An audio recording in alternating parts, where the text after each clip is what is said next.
The world is loud. But is it true? The world feels like a puzzle somebody dropped on the floor and then vacuumed up half the pieces. We all feel it. Some things are obviously beautiful, and other things are obviously broken. And here's the shock. The world starts making more sense, not less, when Jesus is right. Not as a religious hobby, but as the operating system of reality, set up. I'm not asking you to turn off your brain. Some people think faith means you stop thinking. No. Biblical faith is more like you finally start seeing. Tonight, we're going deep. Coherence, meaning, moral order, and why the Jesus worldview explains life like a key fitting a lock. I'm bringing receipts, history, philosophy, and the weirdly stubborn human conscience. Also, I'm probably going to offend both the cynics and the religious people who prefer their Jesus small and manageable. So, buckle up. Section 1. The anchor. Jesus isn't a myth in the cloud. Before we talk worldview, we need an anchor. Jesus was a real historical figure, not a motivational quote with sandals. Mainstream historical references place him in first-century Judea and connect him to crucifixion under Roman authority. And that matters, because if Jesus is only a symbol, Christianity becomes like perfume. Nice smell, no substance. But if Jesus is a person in history, then we're dealing with a claim about reality. We can place him inside the Roman world. For example, Pontius Pilate is a known Roman governor of Judea. Historical references connect him to the trial and crucifixion tradition. And Pilate isn't just a name in a story. There's archaeological evidence tied to him, including the Pilate stone, discovered at Caesarea Maritima. So no, this isn't once upon a time in Narnia. This is once upon a time under Roman paperwork. Beat. You might say, okay, fine, Jesus existed, so what? Because Christianity makes an outrageous claim. Not just be nicer, but that God stepped into history and that reality itself has meaning because of him. Section 2. Coherence. Why Jesus makes the world add up. Let's follow 3 clues. Clue 1. Meaning. Humans are meaning addicted. Put a person in a mansion, they still ask, why am I here?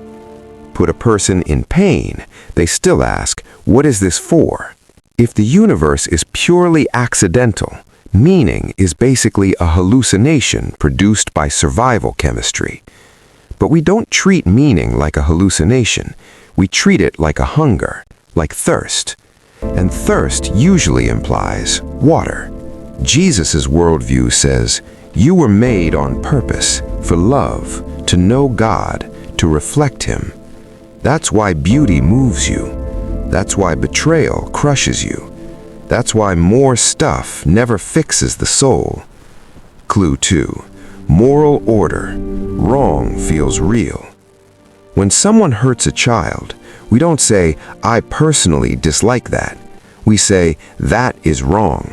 Not wrong for my culture, wrong like math is wrong. But in a purely material universe, orality becomes improved animal strategy, helpful, practical, but not binding, not sacred, not you ought. The Jesus worldview says moral law isn't invented, it's discovered, because reality has a moral author. That's why your conscience can accuse you at 2 a.m., even when nobody's watching. Your conscience is like that friend who texts, we need to talk, at the worst possible time. You can mute it, but you can't uninstall it. Clue 3. Suffering, glorious and broken. The world is breathtaking and brutal, a place where babies laugh and people bury them. Any worldview that can't handle both collapses. Jesus' worldview says creation is good, But something went wrong. Evil is real. Corruption is real. Humans are both image bearers and rebels. That explains why we build hospitals and wars, write symphonies and commit crimes, kiss and betray. And then Jesus does something radical.